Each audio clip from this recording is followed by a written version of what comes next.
हम लोग हिंदी साहित्य का इतिहास पढ़ रहे हैं और आज जो हमारा पहला टॉपिक है वो आदिकाल के नाम से हम इसको पढ़ेंगे। अब से पहले हम लोगों ने जो पढ़ा है वो साहित्य इतिहास के बारे में पढ़ा था, कहाँ से उसकी शुरुआत हुई थी, इस विषय के ऊपर हम लोगों ने चर्चा की थी। देखिएगा कि गार्सादा तांसी से लेके जितने लोगों ने साहित्य इतिहास लिखा था उसकी चर्चाएं मैं पीछे की कक्षाओं में कर चुका हूँ। आज हम लोग शुरुआत करते हैं अ, हिंदी साहित्य इतिहास का पहला भाग आदिकाल। देखिए आदिकाल का जो समय है वो आचार्य रामचंद्र शुक्ल ने 1050 से इसको माना है। तो यहाँ से हम इसकी शुरुआत करेंगे और इस आदिकाल का अध्ययन हम 7 भागों में बांटकर अध्ययन करना होता है। इसमें 7 भाग कौन-कौन से होते हैं? हमें ये देखना है कि अ, सिद्धों ने क्या लिखा, जैनों ने क्या लिखा, नाथों ने क्या लिखा, रासों में क्या लिखा गया और उसके बाद एक इसमें अमीर खुसरो आ जाएगा और एक इसके अंतर्गत जो है वो विद्यापति आ जाएंगे। यानी ये जो लोग हैं वो इसके अंतर्गत आते हैं। अब देखिएगा इसमें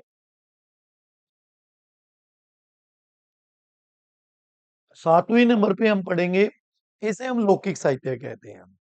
देखिए आदिकाल की हम शुरुआत करते हैं सबसे पहले यहाँ से। हिंदी साहित्य के प्रथम काल को हम आदिकाल कहते हैं। आदिकाल को निम्नलिखित नामों से भी जाना जाता है। इसको शिशु काल भी कहते हैं, जन्म काल भी कहते हैं और प्रारंभिक काल के नाम से भी आदिकाल को जाना जाता है।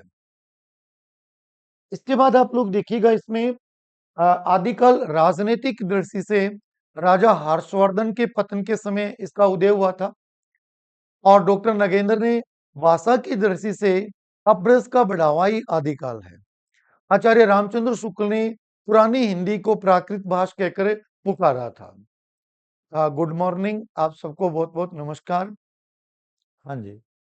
इसके बाद देखिएगा उत्तर अपभ्रंश को पुरानी हिंदी, अवहट, प्राकृत भाषा और अपभ्रंश भी कहते हैं। इस आदिकाल के अंतर्गत प्रमुखतः दो शैलियों का जिक्र है। पहली शैली है डिंगल शैली। आप लोगों से यहाँ पे क्वेश्चन पूछा जाएगा कि यहाँ पे डिंगल का क्या मतलब होता है। आपको उत्तर देना है। डिंगल का तात्पर्य होता है एक अपभ्रंश मिश्रित राजस्थानी। यानी हम दो शैलियों का जिक्र करेंगे। पहली आ जाएगी इसमें डिंगल शैली और दूसरी आ जाती है इसमें पिंगल शैली। आपके पेपर में इस तरह का क्वेश्चन जरूर पूछा जाता है कि डिंगल का क्या तात्पर्य होता है।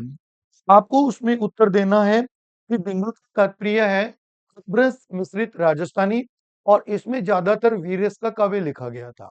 दूसरी होती है पिंगल शैली जिसका अर्थ होता है ब्रज मिश्रित ब्रज भाषा। इसमें ज्यादातर श्रृंगार रस का काव्य लिखा गया था। एक तो डिंगल शैली का प्रयोग करेंगे हम इस आदिकाल में, एक हम पिंगल शैली का प्रयोग करेंगे। ये क्वेश्चन आप लोगों के पेपर में अवश्य आते हैं, आपको इनका भी ध्यान रखना है। इसके बाद आप लोग देखिएगा कि आदिकाल का नामकरण और उसका सीमांकन क्या है। ग्रियर्सन ने इसका नामकरण रखा था चारण काल और सीमांकन रखा था 643 ईस्वी से लेके 1400 ईस्वी तक। यानी अगर वो आपको पर्टिकुलर क्वेश्चन पूछे कि ग्रियर्सन ने आदिकाल का सीमांकन क्या निर्धारित किया तो 643 से लेके 1400 ईस्वी तक। मिस्र बंधुओं ने इसको आरंभिक काल नाम से पुकारा और इन्होंने इसकी समय सीमा रखी थी 643 से लेके 1187 तक। आपको ये क्वेश्चन भी पेपर में पूछे जाएंगे। उसके बाद आता है रामकुमार वर्मा। इन्होंने इसको संधि काल व चारण काल कह के पुकारा और इसकी समय सीमा लिखी 693 से लेके 1318 तक। उसके बाद आते हैं डॉक्टर नगेंद्र जिन्होंने आदिकाल को 7वीं सदी से लेके 14वीं सदी तक बताया था। यानी ये इनकी सीमाएं अलग अलग विद्वानों के द्वारा अलग अलग निर्धारित की गई है। राहुल सांकृत्यायन ने इसको सिद्ध सामंत काल के नाम से पुकारा और इसकी समय सीमा जो है वो 769 से 1300 ईस्वी मानी थी। विश्वनाथ प्रसाद मिश्र ने इसको वीरकाल या आदिकाल कह के पुकारा। उन्होंने 943 से 1343 इसकी समय सीमा रखी और आचार्य शुक्ल ने इसको वीरगाथा काल कहा 993 ईस्वी से 1318 ईस्वी माना। फिर विक्रम संवत में दे, आप दोनों में सावन जोड़ लेना। और अगर वो उसमें उसमें दे, देखो इसमें कई बार क्या होता है कि वो विक्रम संवत में दे देता है, और कई बार क्या होता है सन में दे देता है। तो आप लोग मोस्टली 1050 को करने का प्रयास करते हो, तो कहीं उसके आगे देख लेना ईस्वी ना लिखा हो। ठीक है। हजारी प्रसाद द्विवेदी इसको आदिकाल कहते हैं। 1000 से 1400 ईस्वी इसकी समय सीमा मानते हैं। और गणपति चंद्र गुप्त इसको प्रारंभिक काल भी कहते हैं और शून्य काल भी कहते हैं। इसकी समय सीमा उन्होंने 1184 से 1350 ईस्वी मानी है। यानी ये इन लोगों ने अलग अलग इनकी सीमाएं निर्धारित की हुई है। अगर आप लोगों को किसी भी राइटर का नाम नहीं दिया जाए,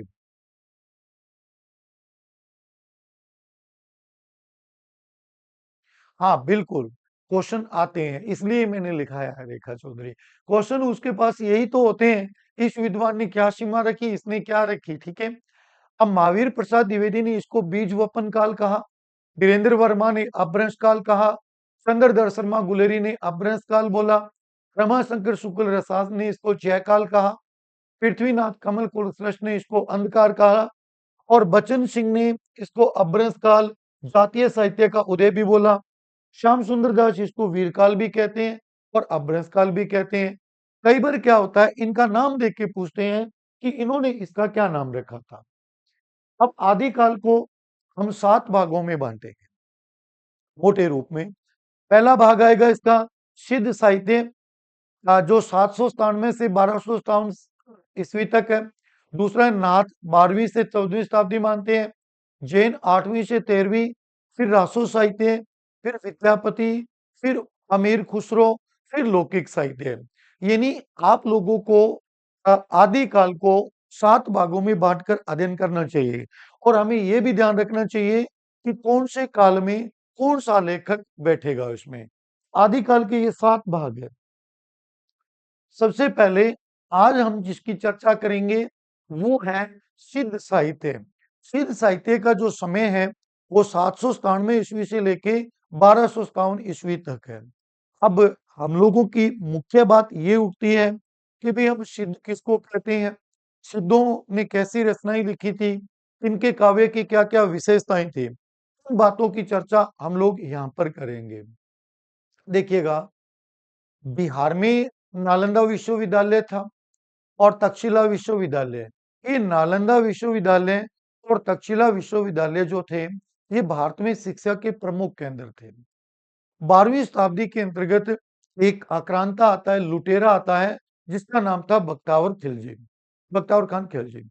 और उसने सबसे पहले हमारे इन शिक्षा केंद्रों को उजाड़ दिया था। कहते हैं कि जो नालंदा विश्वविद्यालय था उसमें 10,000 से ऊपर तो शिक्षक थे, छात्रों की संख्या तो लाखों के ऊपर थी, और दूसरे देशों के छात्र भी यहाँ पढ़ने आते थे। भारत एक शिक्षा की प्रमुख नगरी थी। जो बख्तियार खान खिलजी आता है, उसने सबसे पहले हमारे इस तक्षशिला विश्वविद्यालय को जलाया था। उसकी लाइब्रेरी में कहते उसने आग लगा दी थी। इतनी पुस्तकें थी कि वो 7 दिन तक जलती रही थी। उसके बाद क्या हुआ कि वहां से सिद्धों को उखाड़ दिया था, और वहां से कुछ सिद्ध जो है वो पश्चिमी बंगाल और बिहार और उड़ीसा की तरफ चले गए थे, और कुछ सिद्ध जो नेपाल की तरफ चले गए थे। ये सॉरी, आपके जो बौद्ध धर्म के लोग थे, वो कुछ लोग तो बंगाल की तरफ चले गए, कुछ लोग नेपाल की तरफ चले गए। जो बंगाल की तरफ गए थे वो सिद्धों में परिवर्तित हो गए, जो नेपाल की तरफ चले गए थे वो नाथों में परिवर्तित हो गए थे। बौद्ध धर्म की 2 शाखाएं थी, एक हीनयान थी और एक महायान शाखा थी। देखिएगा कि जो महायान शाखा है ये पुनः 2 भागों में बंट गई थी, एक वज्रयान और एक सहजयान। वज्रयान शाखा के जो लोग थे वो सिद्ध कहलाए थे, और सहजयान शाखा के जो लोग थे वो नाथों में परिवर्तित हो गए थे। यानी जो नेपाल की तरफ गए वो वहां पे भगवान पशुनाथ, पशुपतिनाथ जी का मंदिर है, और वो शैव धर्म के संपर्क में आके वो नाथों में परिवर्तित हुए थे। और ये लोग इधर जो हैं वो सिद्धों में परिवर्तित हुए थे। उषा बादू, नमस्कार आपको। अब देखिएगा कि सबसे पहले बात ये उठती है कि सिद्ध की क्या परिभाषा होती है? मंत्रों की सिद्धि चाहने वाले को हम सिद्ध कहते हैं। ये लोग तंत्र साधना करते थे, उन्हें सिद्ध कहते थे। देखिए, तांत्रिक जो साधनाएँ हैं, वो सिद्धों का विषय माना जाता है। आप लोग देखिएगा कि भी बहुत जगह चौराहों के ऊपर आपको जो टूणे, टप्पे देखने को मिलते हैं, वो तांत्रिक साधना होती है। और ये तांत्रिक साधना जो अक्सर होती है, ये श्मशान भूमि में जाके ये लोग करते हैं। इन्हीं भूतों को सिद्ध करने का काम किया करते थे। तो कुल मिला के जो सिद्ध थे, ये भैरव की पूजा करते थे, काली की पूजा करते थे, काल भैरव की पूजा करते थे और ये मंत्रों के द्वारा सिद्धियाँ प्राप्त करते थे। उसके बाद अपनी आगे की कार्यवाही किया करते थे। अब हमारे लिटरेचर में इनको क्यों पढ़ाए जा रहे हैं उसकी मैं चर्चा करूँगा। आप लोग अब भी बहुत जगह ऐसे देखोगे कि काले वस्त्र पहन के श्मशान भूमि के इर्द-गिर्द आपको कोई न कोई ऐसा योगी मिलेगा, तो वो सिद्ध है और वो सिद्धों की तांत्रिक साधनाएँ होती है। ठीक है ना? अब बात ये उठती है कि ये तंत्र साधनाएँ थी, तो हम लोग इनको लिटरेचर में क्यों पढ़ें? लिटरेचर में हम लोग इसलिए पढ़ेंगे कि यहाँ से हमें कुछ हिंदी की प्रामाणिक जानकारियाँ प्राप्त होती है, इसलिए हम इनका लिटरेचर पढ़ेंगे, ठीक है? जो बौद्ध धर्म थे, उनका प्रमुख जो कार्य क्षेत्र था, वो श्री पर्वत था।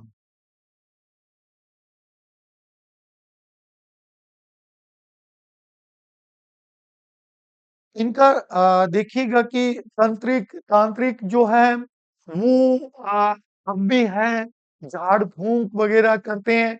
अगर आप लोग कभी पश्चिमी बंगाल में आपको जाने का अवसर प्राप्त हो, तो वहाँ के तो पूरे के पूरे अखबारों में इनकी ऐड निकलती है कि फलाना बाबा सिद्ध है, फलाना बाबा सिद्ध है। ये डोरे-डप्पे ज़्यादा करते हैं अभी, ठीक है। तो इनके प्रमुख केंद्र जो थे बौद्ध धर्म के, वो नालंदा विश्वविद्यालय बिहार और विक्रमशिला विश्वविद्यालय और तक्षशिला विश्वविद्यालय, ये इनके प्रमुख शिक्षा के केंद्र थे। सिद्धों का विस्तार जो है बिहार, उड़ीसा और नेपाल तक हुआ था। मैंने आपको कहा था कि इनके जो शिक्षा के केंद्र थे, बख्तावर खान खिलजी आता है, उजाड़ देता है, उसके बाद ये लोग वहाँ से पलायन करते हैं। बिहार, उड़ीसा और नेपाल की तरफ जाएँगे ये। तो इनके प्रमुख ग्रंथ कौन-कौन से हैं? पहला है साधना समुच्चय, दूसरा है आदि क्रम प्रदीप, मंजूश्री और मूल कल्प। ये सिद्धों के प्रमुख ग्रंथ हैं। सिद्धों की कुल संख्या 84 मानी जाती है, ठीक है? प्रथम सिद्ध जो थे, वो सरापा थे और ये अपनी नाम के पीछे पा लगाते हैं। पा की किताबों में मुझे 2 अर्थ मिले। एक अर्थ तो मिला पवित्र और दूसरा अर्थ मिला तीर चलाने वाला। असल में क्या हुआ, ये सरयप्पा कोई एक तीर चलाने वाले की लड़की से प्रेम करता था और उससे विवाह हो गया, तो उसके बाद में इसने अपने नाम के पीछे ही ये पा लगाना शुरू कर दिया था। पहला सिद्ध बना था सरयप्पा, बाद के सिद्धों ने भी अपने पीछे पा लगाना प्रारंभ कर दिया था। कुछ बुक्स तो ये कहती है इस पा का तात्पर्य तीर चलाने वाला है और कुछ किताबें ये कहती है इस पा का तात्पर्य होता है पवित्र होता है। तो आप लोग अगर ऑप्शन में तीर चलाने वाला देना वो ज़्यादा सही है क्योंकि उस वक़्त क्या होता था कि जिस लड़की से प्रेम कर लेते थे, उसके नाम को अपने पीछे जोड़ लिया करते थे और मातृत्व सताएँ हमारी सदैव रही है। तो इसमें कहीं न कहीं पा का अर्थ आप वही रखना, तो ये संख्यात्मक रूप से 84 थे। सिद्ध साहित्य की काव्यगत विशेषताएँ। अब हम लोगों को सबसे पहले जानना ये है कि सिद्धों के काव्य में है क्या? उसमें क्या-क्या चीज़ें लिखी थी उन्होंने? देखिएगा पहली बात करता हूँ, सिद्धों ने अपनी साधना में वाम मार्गी पद्धति का प्रयोग किया था। इसको हम दक्षिणामुखी पद्धति बोलते हैं। देखिए जो भक्ति होती है ना, 2 प्रकार की होती है। एक तो होती है सात्विक भक्ति। सात्विक भक्ति में जैसे आप भगवान गणेश जी की करते हो, हनुमान जी की करते हो, कृष्ण जी की करते हो, ये सात्विक भक्ति होती है। इसमें आप लोग पवित्रता से उस भक्ति को करते हो, स्नान करके पूजा पाठ करते हो। ये मन की शांति के लिए, गृह शांति के लिए तो तीर चलाने वाला उत्तर करना है, अगर दोनों ऑप्शन में हो तो। तो देखिएगा आप लोग जो सात्विक भक्ति करते हो, उसमें आप लोग शुद्धता, जिसमें आप लोग मांस, मीट वगैरह नहीं खाओगे, शराब वगैरह, मदिरा वगैरह, किसी भी प्रकार का नशा नहीं करते हो, वो सात्विक भक्ति होती है। एक होती है तामसिक भक्ति, उसके अंतर्गत ये मीट माट ये खाया जाता है। तो इनकी जो भक्ति थी वो वाम मार्ग की भक्ति मानी जाती है। ये अपनी साधना में 5 मैं का प्रयोग करते हैं, जिसको पंच मकार बोला जाता है। यानी सबसे पहले मंत्र, यानी ये मंत्रों का उच्चारण करेंगे, यानी उन भूतों को, उस भैरव को, उनको जागृत करने के लिए मंत्रोच्चारण करते हैं। दूसरा होता है मद्य, ये शराब पिएंगे, उस देवता को भी शराब चढ़ाएंगे। तीसरा होता है मुग्धा, मुग्धा का मतलब होता है स्त्री, या स्त्री का भोग करते हैं। चौथा था मांस, ये मांस का भोग करेंगे। पांचवा है मैथुन, यानी ये इन सभी कामों को करते हुए अपनी तांत्रिक साधना करते हैं। इसको पंच मकार बोला जाता है। ये सिद्धों के साहित्य की प्रमुख विशेषता है। आपके पेपर में क्वेश्चन पूछा जाएगा कि किस साहित्य में पंच मकार का प्रयोग करते हैं, तो इनके साहित्य में करते हैं। अगली इनकी विशेषता है, सिद्ध साहित्य में शांत और श्रृंगार रस की प्रधानता है। ये क्वेश्चन भी आप लोगों के पेपर में कई बार पूछा जा चुका है कि इनके साहित्य में किस प्रकार के रसों की प्रधानता मानी जाएगी। सिद्ध साहित्य में दोहा छंद का प्रयोग आपको स्थान स्थान पर देखने को मिलेगा। चतुष्पदियों की कड़विक शैली मिलती है। दोहा कोश की भाषा पश्चिम अपभ्रंश से प्रभावित है। दोहों की रचना त्रिनिष्ठ अपभ्रंश में है। इसे मतों का खंडन और मंडन हुआ, यानी ये अपनी रचनाओं को दोहा छंद में लिखते थे और दोहा छंद में अपने मतों का खंडन और मंडन ये करते थे। इसके बाद अगली इनकी विशेषता है, सिद्ध साहित्य में विभिन्न राग रागनियों का प्रयोग किया जाता है, जिसे हम चर्या पद कहते हैं।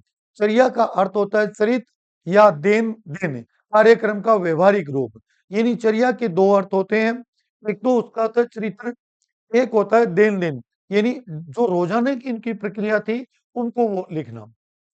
सिद्ध साहित्य मुक्त रचनाएं होती है और इनके ग्रंथ जो है वो 3 प्रकार के हैं। पहला है नीति आचार में, यानी इसके अंतर्गत इनके जो आचरण है उनके नियम बनाए गए हैं। दूसरा है उपदेशात्मक, इसमें उपदेश दिए जाते हैं अपने शिष्यों को। तीसरा है साधना संबंधी अथवा रहस्यवादी। हिंदी में एक शब्द आप लोगों को लिटरेचर में बार बार देखने को मिलेगा, रहस्यवाद। रहस्यवाद का तात्पर्य होता है जब कोई व्यक्ति अज्ञात सत्ता के साथ अपने संबंध स्थापित करता है, अलौकिक सत्ता के साथ अपने संबंध स्थापित करता है, तो उसको रहस्यवाद कहा जाता है। सिद्ध साहित्य में इन्होंने अपने जो संबंध है वो अलौकिक सत्ता के साथ स्थापित किए हैं, इसलिए इनके साहित्य में रहस्यवाद की भावना पाई जाती है। सिद्धों की भाषा संध्या है। ये क्वेश्चन भी आपके पेपर में बार बार पूछा जाता है कि सिद्धों की भाषा कैसी है। संध्या, संध्या का अर्थ होता है अस्पष्ट, यानी दिन और रात के बीच का जो समय होता है ना उसको हम संध्या कहते हैं। तो ये भाषा जो थी वो अस्पष्ट है, ये ना तो पूर्णतः शुद्ध है ना पूर्णतः अशुद्ध है, दो भाषाओं का संमिश्रण है एक तरह का। ये यह भाषा अर्धमागधी परस के निकट है। एक बार ये क्वेश्चन भी पेपर में आ गया था कि सिद्धों की भाषा कौन से उपभ्रंश के निकट है, तो आपको उत्तर देना था अर्धमागधी। हाँ विक्रम, सही आंसर है। सिद्ध अंतः साधना पर जोर देते थे, ये आंतरिक साधना पे जोर देते थे। मंत्रों का उच्चारण करना, भक्ति करना, मंत्रों के माध्यम से परमात्मा को प्रसन्न करना। सिद्ध साहित्य में गुरु को विशेष महत्व दिया गया है। बिना गुरु ये कभी कोई काम नहीं कर सकते, क्योंकि ये बिना गुरु तो इनको जो इनकी साधना ही ऐसी है कि वो बिना गुरु के संपन्न हो नहीं सकते। क्योंकि शमशान भूमि में जाकर जब ये भूतों को जागृत करेंगे तो बिना गुरु तो वो उसको मार देते हैं, तो ये गुरु बनाएंगे। और इनकी एक समस्या और होती है, जिसने एक बार इनकी तांत्रिक साधना ले ली ना, उसको आगे अपना शिष्य बनाना पड़ता है। अगर जब तक ये शिष्य नहीं बनाएंगे तब तक इनको बेचैनी रहती है। तो ये गुरु को विशेष महत्व देते थे, बिना गुरु के तांत्रिक साधना नहीं करते थे। आपको एक क्वेश्चन पूछा जाएगा यहाँ कि कौन से साहित्य में गुरु को विशेष महत्व दिया जाता था, तो सिद्धों के साहित्य में। आगे आता है सिद्धों के साहित्य में गुणोक्तियां और उलट बांसियों का प्रयोग मिलता है। यहाँ पे गुड़ोतियों का अर्थ होता है गूढ़ अर्थ दे, यानी जो गंभीर अर्थ दे, गहरा अर्थ दे, उनको तो गुड़ोक्तियां बोलते थे। और एक होती थी उलट बांसियां, जो विकट अर्थ से बिल्कुल विपरीत अर्थ देते थे, उसको उलट बांसियां बोलते थे। आगे चलकर कबीर ने इनकी गुड़ोक्तियां और उलट बांसियों को स्वीकार किया था। कबीर के टॉपिक में जाके एक क्वेश्चन आता है, कबीर की गुड़ोक्तियों पर किसका प्रभाव माना जाता है? तो सिद्धों का प्रभाव मानता है।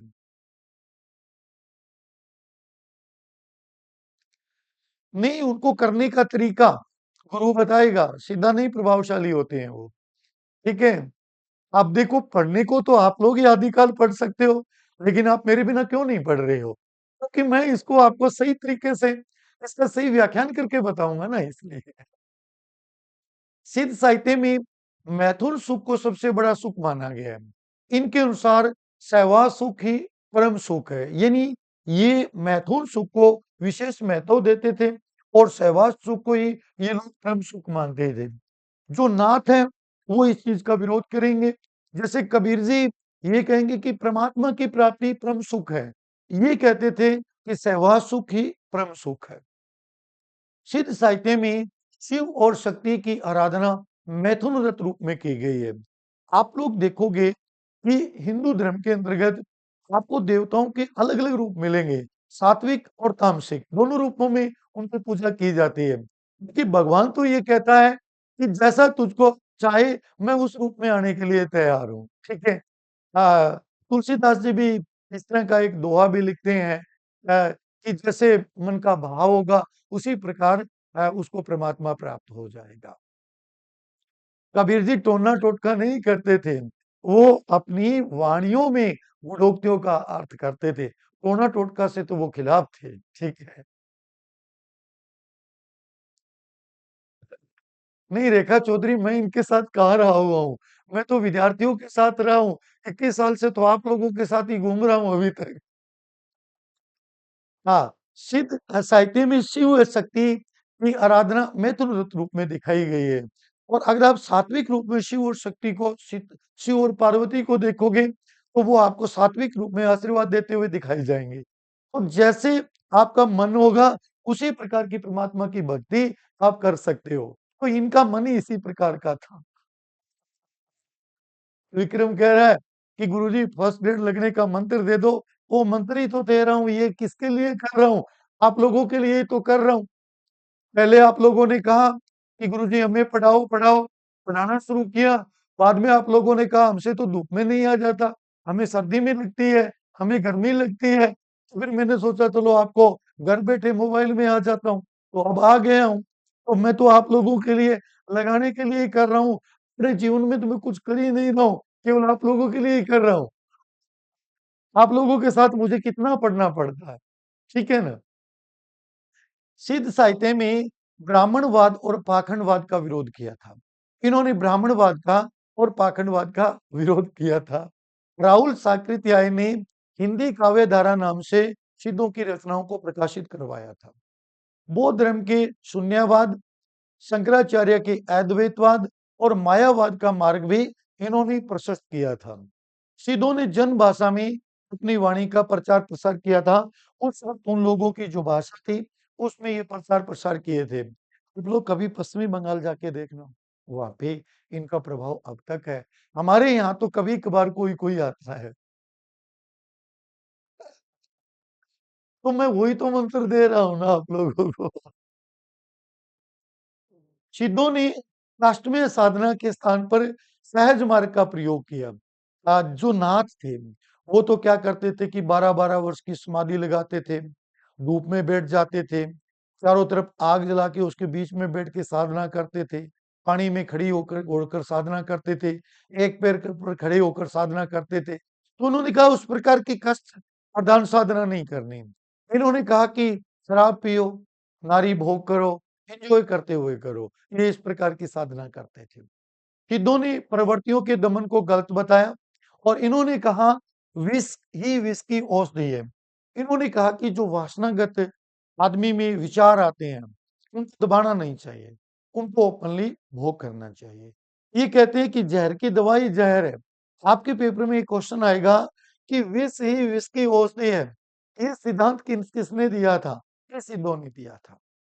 कबीर जी में जो रूढ़ियों के प्रति जो अक्खड़पन है, वो सिद्धों के। कबीर इनमें सारी बुराइयां नहीं थी, इनमें कुछ अच्छाइयां थी। कबीर जी ने जो अच्छाई थी उसको एक्सेप्ट किया था, बुराई को एक्सेप्ट नहीं किया था। ठीक है? जैसे इनकी भाषाओं में गुडोक्तियां थी, इनकी भाषाओं में उलट भाषाएं थी, उन व्याकरणगत बातों को उन्होंने ग्रहण किया था।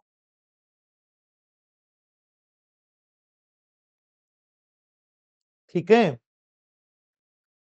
विद्वानों के अनुसार सिद्धों का साहित्य में क्या महत्व, इंपॉर्टेंस क्या है हमारी हिंदी में? हजारी प्रसाद द्विवेदी कहते हैं भक्ति काल पर सिद्धों का प्रभाव है, न कि ईसाइयों पर है। हजारी प्रसाद द्विवेदी का ऐसा मानना है हमारा जो भक्ति काल है, जिसको हिंदी का हम स्वर्ण युग कहते हैं, वो हमारी सिद्धों का परिष्कृत रूप है। हजारी प्रसाद द्विवेदी ने कहा जब जनता राज्य और पतन से त्रस्त थी तो सिद्धों की वाणियों ने संजीवनी बूटी का कार्य किया था। यानी सिद्धों ने लोगों के अंतर्गत जो एक तरह से प्राण फूंकने का काम किया था, ये अपनी वाणियों के माध्यम से लोगों को हौसला दिया करते थे। आचार्य शुक्ल क्या कहते हैं? सिद्धों का साहित्य एक धार्मिक साहित्य है जिनका जीवन की स्वाभाविक अनुभूतियों और दशाओं से कोई संबंध नहीं है। यानी इनका जो साहित्य है वो एक स्वाभाविक साहित्य है और ये जीवन में कोई काम का नहीं है।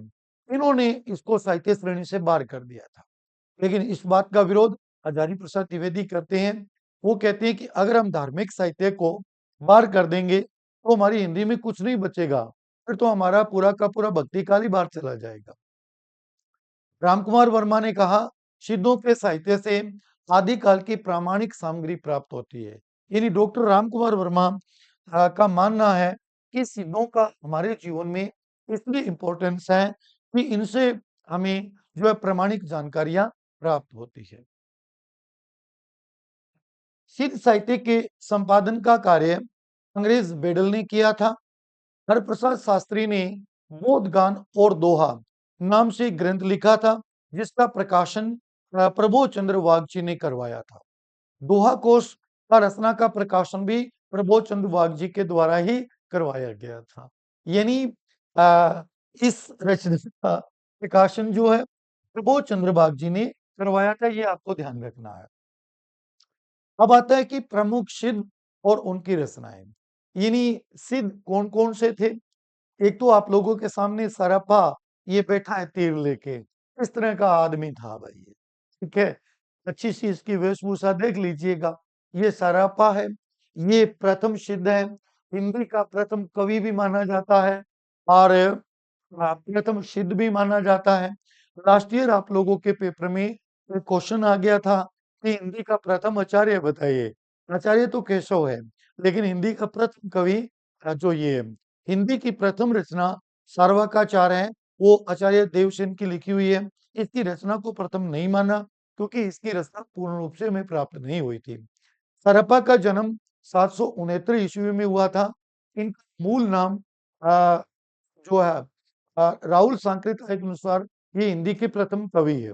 इसका उपनाम था सरोरुहवाचन, राहुल भद्र, सरहपाद, सरोज भद्र, देववज्र और सराज वज्र। ये इसके अन्य उपनाम है। ये जाति के ब्राह्मण थे, परंतु इन्होंने ब्राह्मणों का ही विरोध किया था। हाँ, सरोरुह वज्र, राहुल भद्र, सरहपाद, सरोज भद्र, अद्य वज्र और सराज वज्र। ये जाति के ब्राह्मण है, परंतु इन्होंने ब्राह्मणों का विरोध किया था।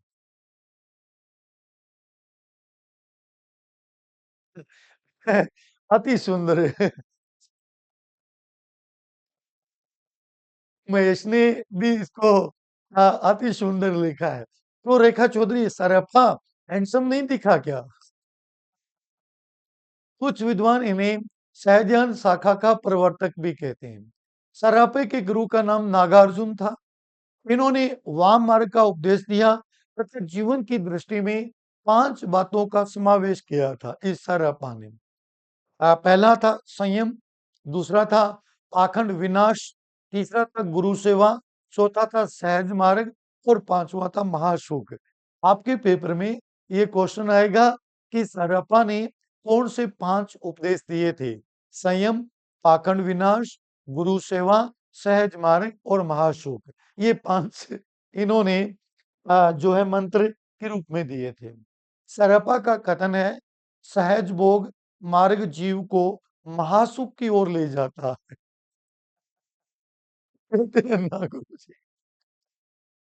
डॉक्टर बचन सिंह के अनुसार सरपा की भाषा आक्रोश भरी थी तथा ये दोहा छंदों के प्रवर्तक थे। कहा जाता है कि इन्होंने ही सर्वप्रथम चौपाई और दोहा छंदों का प्रयोग किया था। डॉक्टर बचन सिंह का मानना है कि इसकी भाषा आक्रोश भरी थी। ये दोहा और चौपाई छंद के प्रवर्तक है बचन सिंह के अनुसार। इसके प्रमुख ग्रंथ हैं दोहा कोश गीत, जिसका संकलन प्रबोध चंद्र बागची ने किया था। दोहा कोश चर्या गीत, कामकोश अमृत वज्र गीत, डाकिनी गुहा वज्र गीत। ये डाकिन, डायन, ऐसे शब्द आप लोगों ने गांव में सुने होंगे कि वो फलानी डायन है, फलाना डायन है, ऐसी बातें। वो उसी तरह के डाकिनी गुहा वज्र गीत, उस तरह की शब्दावलियों का प्रयोग इनके अंतर्गत होता है। इन्होंने सहज, संयम, गुरु सेवा, सहज मार्ग, महासुख की प्राप्ति संबंधी विचारों को अपनी रचनाओं में लिखा था। संत साहित्य का बीज सरापा में दिखाई देता है। अब संतों ने ये महासुख वाली बात नहीं ली, गुरु सेवा वाली ले ली।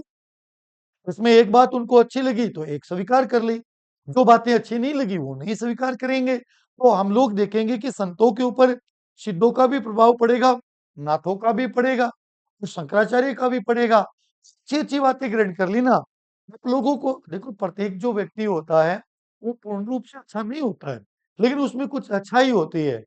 आप लोग उसकी बुराई को क्यों ग्रहण करो? उसकी अच्छाई को ग्रहण कीजिए। जैसे रावण था, रावण ने सीता हरण किया ये बुराई थी, अहंकार था ये बुराई थी, लेकिन वो पढ़ा लिखा था, विद्वान था।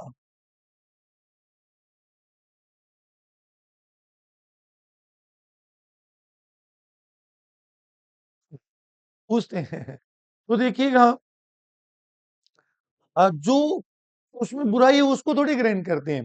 जब रावण मर रहा था तो राम जी ने लक्ष्मण जी से कहा था, हे लक्ष्मण, हालांकि रावण ने पाप किया लेकिन विद्वान बहुत है, उससे ज्ञान की बात सीख। तो लक्ष्मण उसके सिर की तरफ खड़ा हो गया, वो कुछ नहीं बोला, लेकिन जैसे ही वो पैर की तरफ खड़ा हुआ तब उसने लक्ष्मण से बात की और उसने ये कहा, हालांकि मैं खुद पथभ्रष्ट हो गया लेकिन तुम्हें मैं ज्ञान की बात बता के जाता हूँ। उन्होंने लक्ष्मण जी से कहा कि जब भी तुम्हें कोई बुरा काम करने का विचार आए, क्रोध आए, तो तुम उस काम को कुछ समय के लिए टाल देना, और जब तुम्हें कोई अच्छा करने का विचार आए ना, तो उस काम को तुरंत कर देना, उसको मत टालना। उसने ये कहा कि अगर मैं सीता का हरण करने कुछ दिन टाल देता, तुरंत ना जाता, तो इतना बड़ा अनिष्ट नहीं होता। मुझे इस सागर का पानी मीठा करने की टेक्निक पता थी, विद्या पता थी, और मैं इस ये टालता रहा कि इसको तो मैं कभी कर दूंगा, और आज तक नहीं कर पाया। तो उसके पास कोई ऐसी मेथड था, तकनीकी थी जिससे सागर का पानी मीठा हो सकता था, लेकिन वो नहीं, समय नहीं निकाल पाया। तो उन्होंने दो बातें कही कि जब आप बुरा काम करो तो कुछ समय के लिए टाल दो, और अच्छा काम करो तुरंत कर दो। तो ये ज्ञान की बात है। तो उसमें क्या होता है कि प्रत्येक जो व्यक्ति होता है उसमें बुराई भी होती है, अच्छाई भी होती है। इनमें गुरु सेवा और कुछ बातें अच्छाई की है, वो ग्रहण कर ली संतों ने। ठीक है। इनकी कुछ पंक्तियां हैं। गुरु उपससे अमीय रसु धावी वा पियऊ जेही बहु साततव मरुस्थली तीसी मारु देही। ये कहते हैं कि गुरु तो जो है वो शीतल जल के समान है, बिना गुरु में तो आप मरुस्थल में प्यासे मर जाओगे। अर्थात गुरु उपदेश द्वारा अमृत रस जिसने पी लिया, पिया हुआ है, वह बहु शास्त्रों में मरुस्थल रूप में तृष्णा से मर रहे हैं। यानी जो गुरु ने ज्ञान दिया उससे आप शास्त्रों का अमृत रस पी सकते हो, नहीं तो मरुस्थल में जैसे आप प्यासे मरते हो फिर मर जाओगे। ठीक है। इनकी रचनाओं में संस्कृत के तत्सम शब्दों का प्रयोग है। सहज भोग मार्ग जीव को महासुख की ओर ले जाता है। जई मन पवन न संचयी, रवि शशि नाही प्रवेश। सरपाकृत शब्दकोश की पंक्तियां हैं। वो आपसे क्वेश्चन कई बार ये पूछा जा चुका है। ये पंक्ति किस विद्वान की है? ये सारापा की है। देखिए, जिस वक्त इन्होंने अपनी रचनाएं लिखी थी, उन्होंने भोजपत्रों पे लिखी थी। वो बहुत सारे भोजपत्र जो है नष्ट हो गए थे, कोई थोड़ा बहुत मिला था, उनको उन्होंने ढूंढ ढूंढ के जो ग्रंथों में लिखा हुआ है। इसलिए इनकी रचनाओं को हम प्रथम हिंदी की रचनाओं में नहीं रख रहे हैं। शबरपा आप लोगों के सामने देखिएगा। कैसा लग रहा है शबरपा आप लोगों को? ये एक प्रोफेसर था विक्रमशिला विश्वविद्यालय का, और ये बिलों के जैसा वेशभूषा रखता था, सबरों जैसी वेशभूषा रखता था, उसके जैसे मोर मार के पंख लगा के घूमता था, छाल के वस्त्र पहन के रखता था, इसलिए इसका नाम पड़ गया था, शबरपा पड़ गया था। ठीक है, प्रोफेसर है, देखिए हिंदी के, है ना। शबरपा का जन्म 780 ईस्वी में हुआ था। ये सरपा के शिष्य थे।